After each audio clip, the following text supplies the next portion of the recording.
Hello everyone, I'm so glad you could join me. Welcome back to our series, Learning to Draw with Fun with a Pencil. I'm Cincinnati-based illustrator John McCoy, and today you are watching part 27 of our series. In part 26, we learned how to map a floor plan into perspective, and in today's lesson, we are going to fortify that knowledge by advancing upon what we learned in the previous lesson. Today, we will learn how to build an interior from a ground plan. You can follow along with your sketchbook, pencil, pen, and ruler, and we will work from pages 104 and 105. So let's get started. Okay, so basically the principle of this is to draw any rectangle. We draw any size rectangle to represent the ground plan of a picture. Okay, so if I just go ahead, and I'm trying to get more comfortable with just, at this point, just sketching things in, not worrying too much about perfection. I'll just talk from this as a principle. I'm going to try to avoid using the ruler as much as possible. So we subdivide this, following Loomis's methods, into 16 equal parts. So you can use a ruler if you like, but I just want to get the idea across of how this works. So there we have it. We're going to go ahead and outline this in order to sum up the theory, so that we can see a very clear example of what our floor plan looks like and how to locate the items we're going to be drawing in this floor plan. Taking a little effort to put some precision into the inking I'm doing this so that we can have a nice grid to work from. I would say with perspective, a good tip to learn is to not get too crazy with the perfectionism of the lines and so forth. You want to understand the theory correctly. You want to understand the theory is the more important part of perspective, knowing that all your lines follow the vanishing points and so forth. So once we've created our 16 part, 1, 2, 3, 4, 1, 2, 3, 4, 4 times 4 is 16. Now we're going to drop lines 1, 2, and 3, parts 1, 2, and 3, the corners. This would be 2, 1, and 3, so we can label those with our ink. 2, 1, 3. All right, and we're going to drop those lines straight down to what we call a measuring line. So we use a pencil for this one. Try to keep your lines as vertical as possible. Drop these lines straight down. Remember, my lines aren't perfect because I'm eyeballing them, but I'm focusing on theory here to get this correct. So we have at the bottom a measuring line. And we've established our 3 points on the measuring line. Okay. Now, to measuring line, then the 0 points. So all of the other lines create these corners, which are called what he says O or 0, however you want to look at it. And we drop those down as well. We drop them straight down, trying to be as vertical as possible.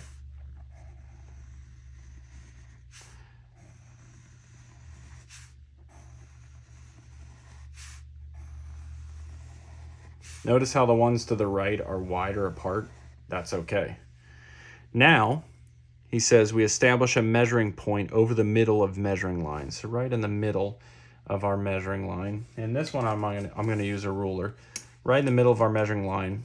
And I'm going to use these points, part 3 and 2, to determine what is the middle. So it's exactly 10, which is perfect. Right about here is our midpoint. So I'm just going to right up here, I'm going to put this as our measuring point.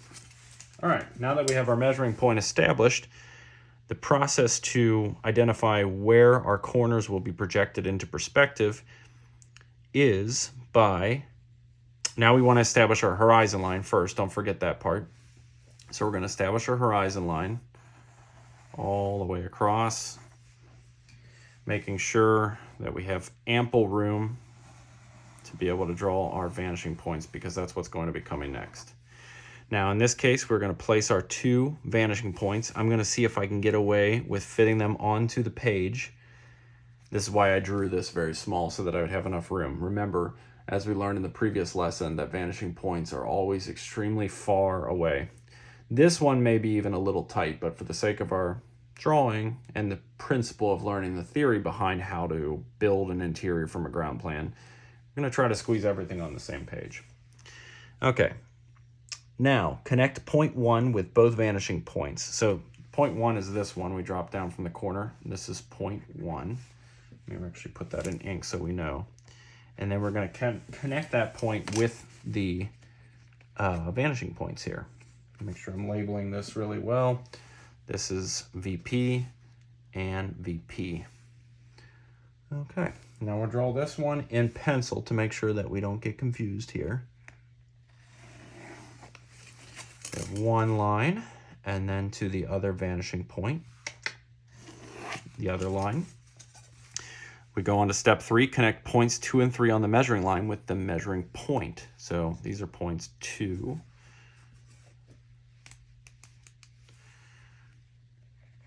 and 3. And we're going to connect those with the measuring point. So point 2 to the measuring point goes like this. Point 3 to the measuring point.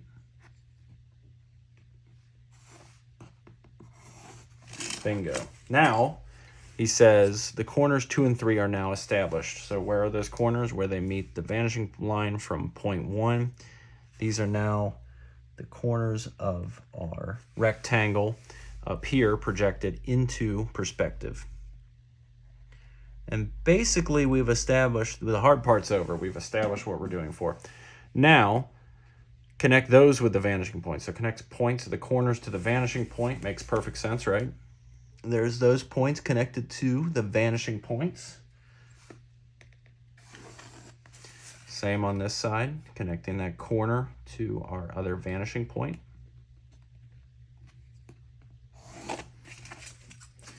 There we have it. We have the outline of our rectangle in perspective.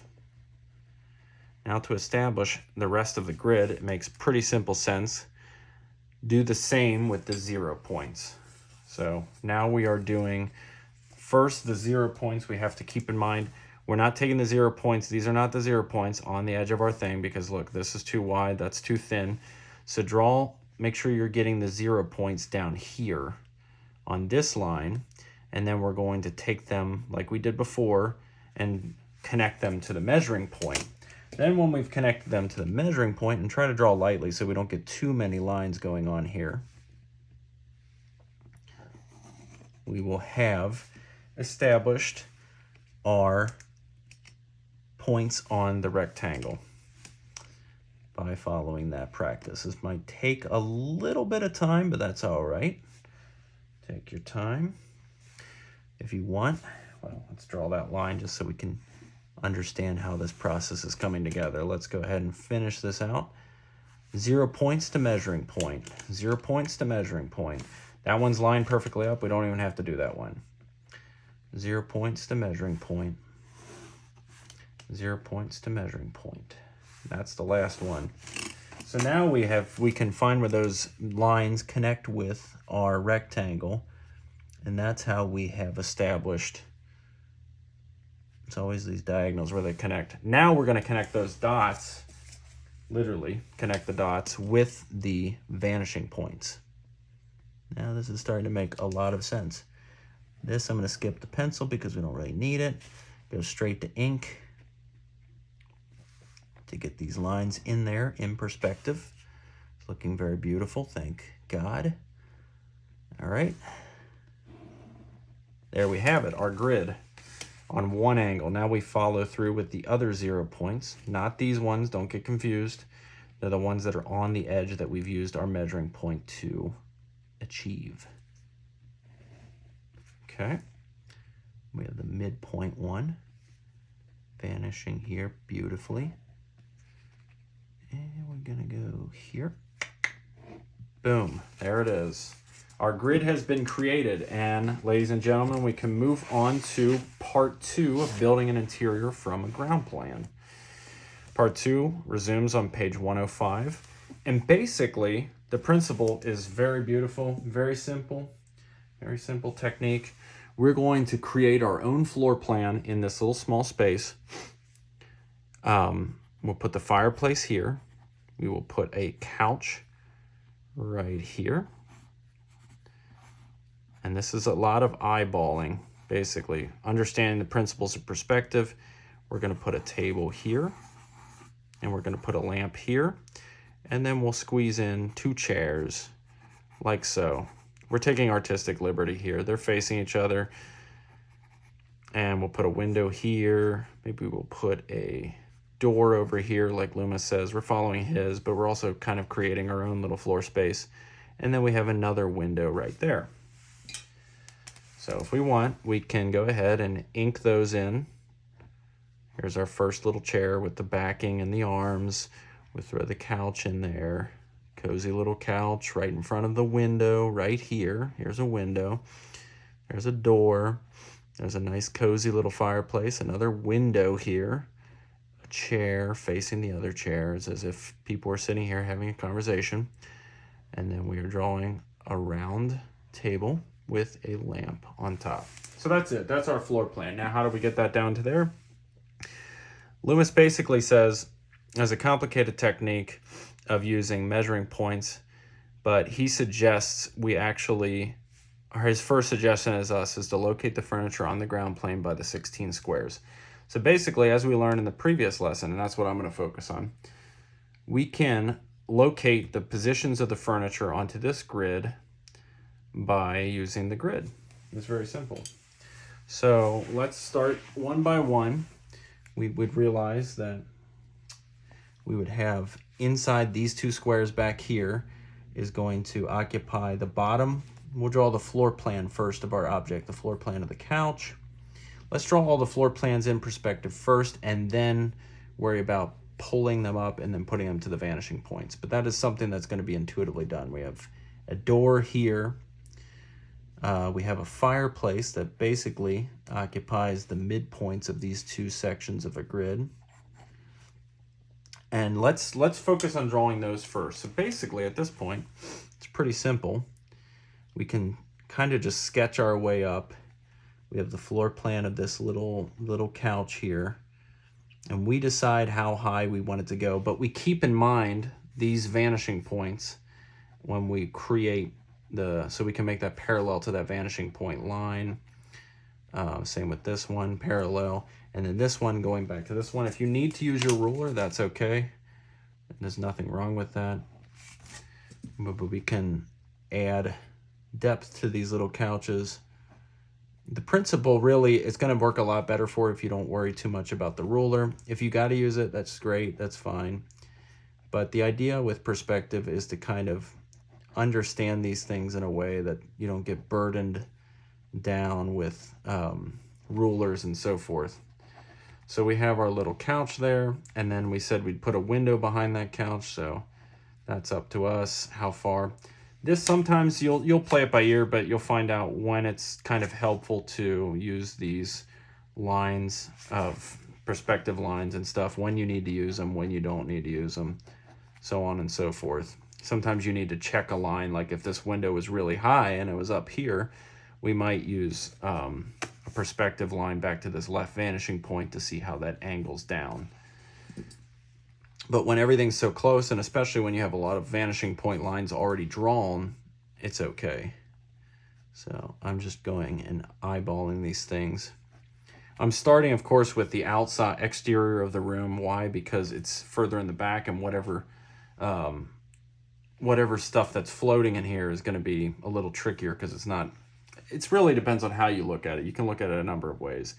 You can look that, I need to draw the table first because it's closer to the viewer and things are going to be behind, but really it's however you want to plan it. And you don't have to use ink in this case. When you're learning, you can use pencil.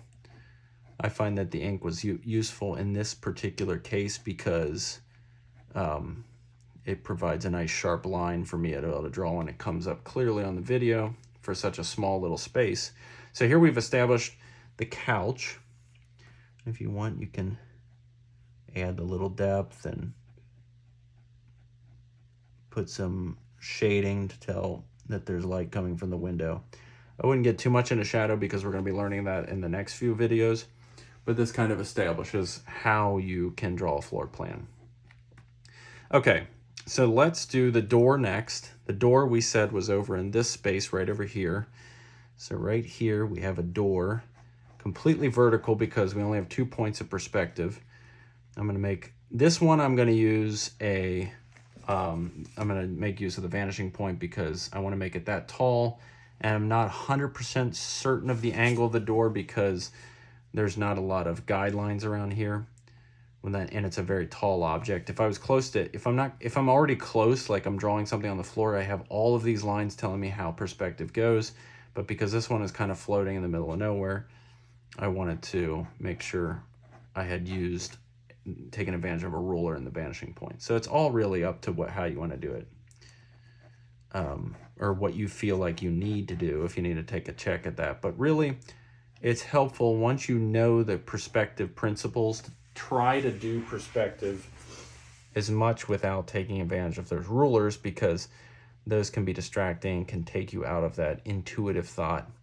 So I'm going to make the edge of the room here. As he's done, he hasn't drawn the wall in front of us because then we wouldn't be able to see anything. This is one of those times where you might want to get that ruler out to connect with the vanishing point. And this one is so close to the horizon line, what you're getting is almost the sense that it's completely horizontal, but it's not 100% horizontal. It just looks very much, the closer your lines get to the horizon line itself, the more horizontal, perfectly horizontal they're going to be. Remember that the vertical lines are all going to be completely vertical. Why? Because there's not a third vanishing point showing any vanishing happening with those lines, either up or down. So now we're going to draw the other window. My other window is over here, but crosses slightly over into this grid. So if I follow the floor end, crosses slightly in that grid, goes up here, and it goes a little over. So from here, it goes up like that. Just going to kind of rough it in there. We'll make it about the same height as this one, and I can follow that vanishing line over to this point and then draw it over here to get that height and get the bottom of the vanishing point like so. There's that window. So I've got the bottom of the window, and now I can do that again if I want to get the top of the window.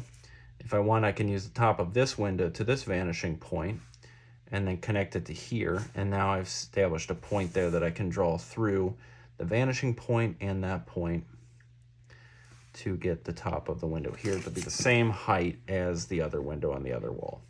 And this one I put a nice little decorative beam across the top of the window.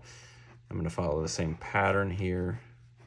That one I guesstimated on the vanishing point because I can see all these lines, and I'm starting to guess how these vanishing points are working. But you can see how it's cool. How we basically constructed, here I'll do this wall here. We basically constructed a room using a floor plan, and pretty quickly. You see how it came together quicker because we weren't worried about measuring every little detail. So that way you can intuitively understand the perspective, and I would totally encourage you to understand, research, use rulers as much as you need to understand the perspective, but once you understand it, try to do as much as you can by eyeballing and intuition and stuff like that, because those are the skills that set artists apart from cameras and computers.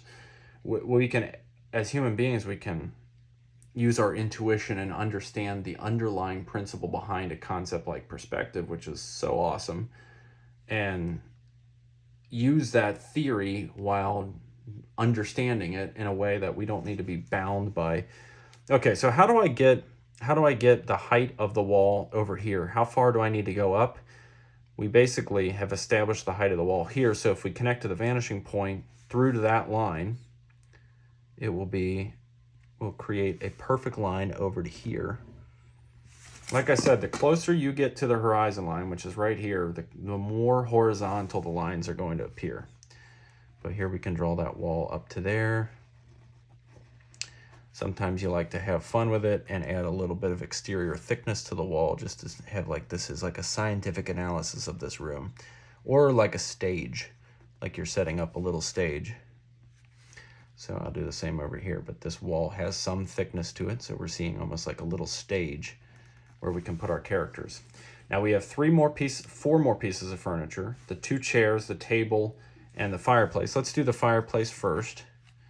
The fireplace happens like in the middle of these squares. The edges are met. So right here in the middle, and right here in the middle, and we'll have the fireplace kind of like his, just go up here. And if you want to use your vanishing point again to check that top line of the fireplace, we'll have that vertical line meet that there. And if you want, we can just kind of invent the thickness of the fireplace like so. A little clock on there couldn't hurt, like Mr. Loomis has drawn. So you have a little clock on top of the fireplace, and the fireplace itself, and then some depth following that line, so that we can shade that in. And if you want, you can add some little brick texture following the lines of perspective. So there you have it. Cozy little fireplace in the room. Now you want to add the table, if you like, or you can add the chair here. You'll notice that sometimes I'm disadvantaged with this ink because, hey, if I want to erase something to put the chair in front of it, but you understand the principle of it, and that's the point of this video, is to understand it. You know what, I'm going to put a little picture here right above the fireplace, understanding perspective, and I'll put a little portrait there. And there you have it, a cozy little room. I do like how his has these little curtains at the top on there on the windows. All right. Now you basically get the principle, but I'll just kind of rough in over top a little like x-ray of, it's going to look like an x-ray because you're going to see the door through it and stuff like that. But basically the little chairs. So the chairs happen here in this quadrant right here. Our chair is slightly different than his. So it happens right about here. It's a small little chair actually, but we can it's at an angle, so we give it its own little perspective here, but you get a sense of how that little chair might work sitting in that space. And then we have, it's a very small chair actually. Here, we'll give it a little bit of height. I think I'm trying to avoid overlapping the window, but that's okay. So there we have that chair. And then we have another chair here on this side. And this one is very, you can see how the perspective makes it short and stuff like that. If the backing of the chair goes up, it's going to block the couch a little bit. We'll make it a darkly colored chair so we can, so it looks more realistic that way, because you can't see the chair through it, or the couch through it, I'm sorry. So you have the little chair, and then this one, basically that circle happens, we can establish the little circle inside of our parameters here. And then we'll just give that table 4 legs, have the top of the table, kind of like we did in the last video. And then we'll have a little lamp here. There you go. Nice little room drawn using our building and interior from a ground plan. So ours, obviously, you can see that it's a little different than his. The angle of the perspective is slightly off. We have more of a top-down view of the room, but it's pretty cool because you can see how this might be applied to many different things. It might be applied to maybe the commission I'm working on. It's a house portrait commission, and I understand that this place, I have to invent it a little bit, but I have a floor plan, or I understand how the floor plan works, and I can then create a perspective grid in this way and build it up from the floor plan. So it's a useful technique to have in your toolkit. I hope you guys have enjoyed watching this video. I definitely enjoyed creating it. It's kind of fun to be able to invent a little space using this technique that Andrew Loomis has taught us. Very cool. If you liked this video, please give it a thumbs up and share it with your friends and family. I hope you enjoyed this, and let me know in the comments what you think could be improved upon. Please do be respectful, but we'd love to hear what you think. So thank you guys so much for watching, and until next time, God bless.